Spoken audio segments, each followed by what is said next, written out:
सर्वप्रथम दावत की पवित्र भूमि को मैं प्रणाम करता हूँ। इतनी ठंड में और इतनी तादाद में माँ बहनें आई हैं, इस सबके चरणों में मैं प्रणाम निवेदित करता हूँ। ये निश्चित रूप से भगवान राम की शक्ति है और ये राम भक्तों की भक्ति है। तभी इतनी ठंड में इधर जो भगवान श्री राम का चरित्र आप लोग के बीच में प्रस्तुत कर रहे हैं, उनको जब मैं देखता हूं तब लगता है कि ठंडी कुछ नहीं है, ठंडी कम हो गई। इसलिए आज के अवसर पे जो इस प्रकार से ठंडी के अवसर में भी भगवान राम का चरित्र का निर्वहन कर रहे हैं, इसलिए इन सभी कलाकार बंधुओं के नाम पे आप एक बार जोरदार ताली बजाएं। और भगवान राम का भव्य मंदिर अयोध्या में बनकर तैयार हो गया है। 500 वर्षों के बाद वो बना है। निश्चित रूप से यह वर्ष जो चल रहा है, 22 जनवरी को 1 साल होने वाला है। ये पूरे साल को मैं राम वर्ष कह सकता हूँ। और ये राम वर्ष में जो आप सबकी अद्भुत भक्ति देख रही है, मैं आप सबके भक्ति को प्रणाम करता हूँ, आपकी भक्ति को सलाम।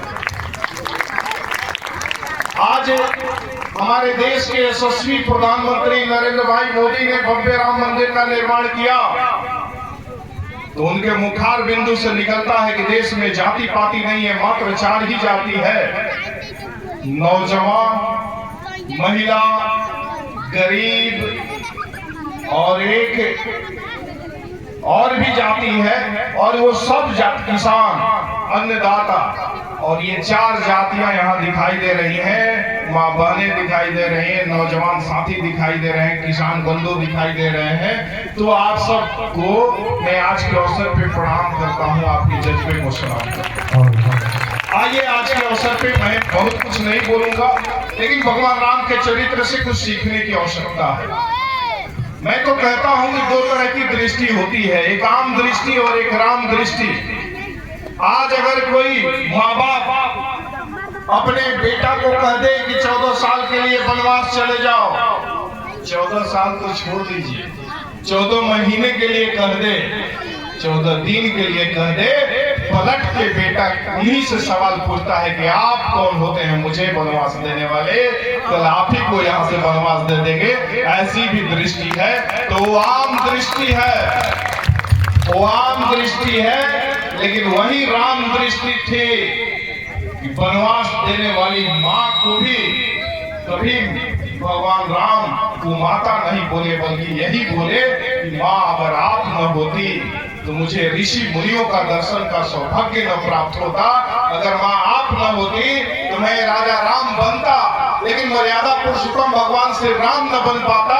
केवल आप ही की देन है और आप ही की दृष्टि है, आप ही की वजह से मैं मर्यादा पुरुषोत्तम राम बन पाया। इसलिए आपके श्री चरणों में मैं प्रणाम करता हूँ।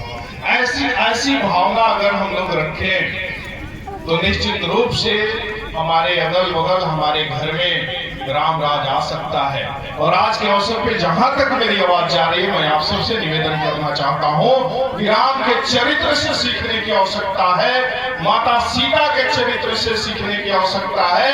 भगवान राम के खातिर 14 वर्ष माँ सीता वन में दर भटकी, लेकिन आज के अवसर पे अगर हमारी बहनों के साथ उस तरह का कष्ट अगर हो जाए, तो फिर वो बहनें पलटकर अपने पति को कैसा जवाब देती हैं, उसका मंथन करने की आवश्यकता है।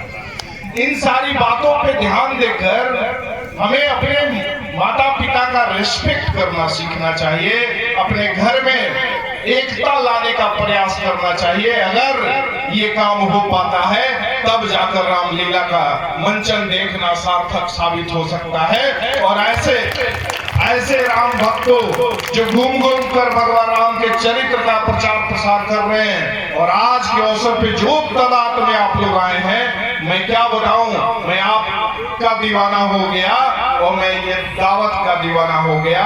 दावत की पवित्र माटी को मैं प्रणाम करता हूँ कि ऐसी ठंड में भी ये जज्बा है राम भक्ति में, तुम्हें यहाँ के सारे जन को प्रणाम करते हुए अपनी वाणी को विराम देता हूँ। आइए मेरे साथ एक बार जोरदार ढंग से बोलिए, भारत माता की जय श्री राम, जय श्री राम, जय श्री राम, जय श्री राम। धन्यवाद आप सभी।